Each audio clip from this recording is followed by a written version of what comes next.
10h40 sur Direct Investisseur, l'heure de parler scalping avec le pape du scalping en France, Benoît Rousseau. Bonjour Benoît.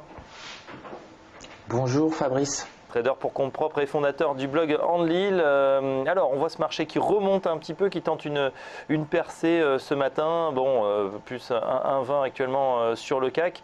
C'est vrai que ça reste compliqué. Est-ce que vous avez pu prendre des positions et avec quelle stratégie ce matin, Benoît?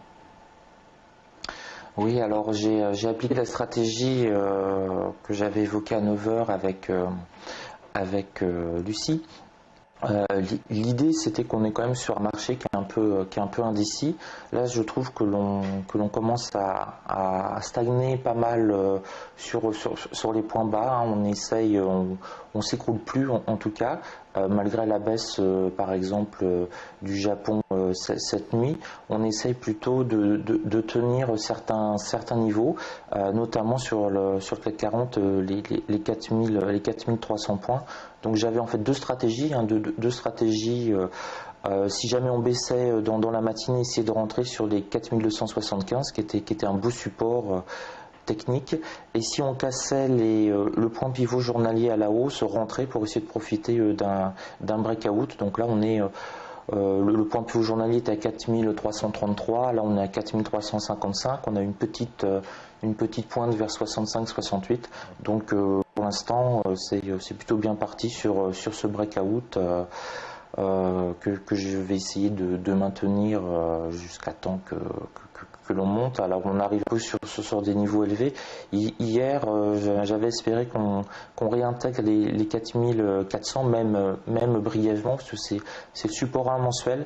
Et ça paraît un bel objectif pour essayer d'enrayer cette baisse et de donner un élan positif et optimiste sur les marchés. Mais bon, le CAC 40 a quand même plus de mal de rebondir du fait du poids des pétrolières, hein, parce que tant que le baril de pétrole s'écroule et qu'on a nos poids lourds dans le CAC 40 tels que Total et compagnie, alors c'est vrai que ça rebondit plus évidemment du côté du DAX en Allemagne qui est déjà à plus 1,6. Du coup les performances, j'allais dire, sont équivalentes, pas tout à fait. On est quand même en plus en baisse en Allemagne, hein, depuis le début de l'année, moins 7%, moins de 6% au CAC 40. Ça va plus vite, c'est plus rapide du coup à la hausse sur le marché allemand en ce moment, Benoît? Là oui, depuis 8 heures, on a quasiment pris 200 points, hein, sur le DAX, donc ça a été assez rapide. Là on a stagné, donc là c'est un peu le niveau qu'attendent tous les traders. On a les fameux 1000 points qui est vraiment un niveau symbolique. On a calé légèrement en dessous. Bon, c'est sur une première tentative de rapprochement des 10 000, ça paraît tout à fait normal. On a échoué vers les 9 995. On a refait un petit peu d'une trentaine de points, puis là on a l'air de repartir un tout petit peu pour aller les chercher. Et là aussi on se retrouve exactement avec un support mensuel sur le DAX. Donc vraiment, si on prend tous les indices européens, on a des supports mensuels à essayer d'aller rechercher, s'agripper pour essayer de maintenir un trend haussier. Mais ce que je retiens en fait pour cette matinée, c'est qu'on tente un rebond, qu'il a l'air de se maintenir pour l'instant, hein, quand même avec un petit peu plus de force qu'hier. Hier on était beaucoup plus fébrile. Là on monte finalement de manière assez régulière. Je vous ai mis en 15 minutes parce qu'on le voit vraiment très bien en 15 minutes. Donc à partir de l'ouverture à 9h, on a une petite hésitation, graphique en 5 minutes pardon. On a une petite hésitation, puis à partir de 9h10, on a vraiment 6 bougies d'affilée verte. On monte pendant une demi-heure, on a 2 bougies, 10 minutes de consolidation et on repart à nouveau à la hausse. On reprend sur le DAX.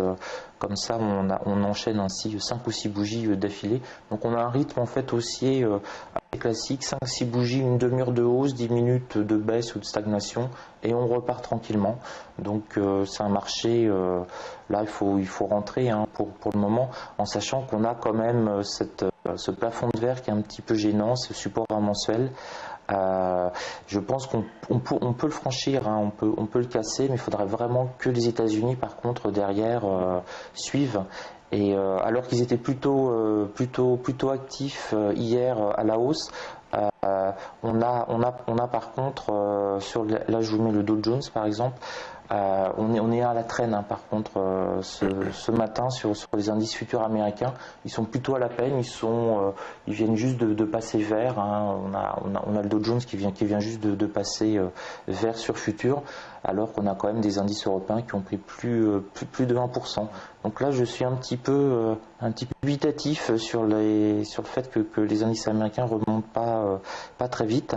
Du côté justement des catalyseurs, Benoît, du côté des catalyseurs, des statistiques. Grosse position de day trading et j'ai misé sur le plus lent du groupe. J'avais misé sur le Dow Jones ce matin et c'est le pépère tranquille qui monte mais très lentement, quoi. Donc pas de chance. Ouais, du côté des statistiques, des catalyseurs qu'on peut attendre pas grand chose à se mettre sous la dent. Mardi, vraiment, on n'attend rien d'exceptionnel. Aujourd'hui, c'est mort. Rien d'exceptionnel, ce sera peut-être, il faudra maintenant attendre les banquiers centraux aussi qui pourraient à un moment prendre la parole. Effectivement, Fabrice, on n'a rien du tout pour l'instant qui peut nous faire bouger au niveau des statistiques macroéconomiques. Hein. On a beau aller chercher le PIB du Zimbabwe, ça ne va rien nous faire. On n'a vraiment rien. Demain, hein, on a un petit peu plus de choses. On a notamment les statistiques pétrolières américaines, des stocks de pétrole. Donc ça va être un indice qui va être extrêmement suivi. Et si ça peut faire bouger un petit peu le WTI, ça pourrait être pas mal. Et on a le livre belge de la Fed. On ne devrait pas avoir beaucoup d'informations extraordinaires, hein, mais ça va quand même être étudié de près. Donc pour le moment, on monte tranquillement. Bon, ce serait bien que ça continue un petit peu, mais que le Dow Jones il accélère un peu parce que là, commence à m'ennuyer un petit peu celui-là. Et oui, on s'ennuie un petit peu. En tout cas, on est dans le vert. Hein, ces indices qui reviennent tranquillement. Ça va évidemment un petit peu plus vite du côté du DAX que du CAC. Aziz, juste une question concernant ces ranges que vous évoquez très régulièrement sur notre antenne. Est-ce qu'on est dans un nouveau range, par exemple, sur le CAC? On le voit bien, depuis la rupture des 4500 points, on évolue plutôt entre 4500 et 4300. On n'arrive pas à aller en dessous de 4300 pour l'instant, même si on temporise en ce moment même, peut-être 60 points plus haut. Si on devait plutôt se concentrer en ce moment, c'est vrai que c'est difficile d'avoir une lecture un peu plus large, donc les ranges, je les ai mis de côté pour le moment, même si on arrive à les identifier clairement entre 4300 et 4500, voire 4450. La question du moment, elle concerne plutôt les stratégies intraday, parce qu'effectivement, il est difficile d'avoir une vision à long terme ou même en swing trading dans ce contexte-là. Donc on va plutôt aller chercher des points en intraday et même en intraday, on remarque bien que les 4300 et 4380, c'est deux niveaux très importants. C'est la zone dans laquelle on évolue aujourd'hui.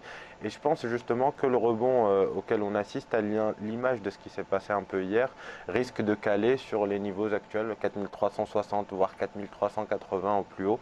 Mais effectivement, ce sera plutôt une occasion pour moi, pour les vendeurs, de se repositionner si jamais ils ne sont pas en position. Et voilà, un trading range bien déterminé, en tout cas des occasions pour le scalping, même si là le marché ralentit. Évidemment, ça ne fait pas votre affaire, Benoît Rousseau. Benoît Rousseau, merci en tout cas. Je rappelle que vous êtes trader pour compte propre et vous intervenez très régulièrement sur Direct Investisseur ou dans les autres émissions de TV Finance. À demain donc. Dans un instant, la suite, on sera en compagnie d'Hervé Lambert pour étudier quelles sont les positions qui ont été trouvées par les traders. À tout de suite.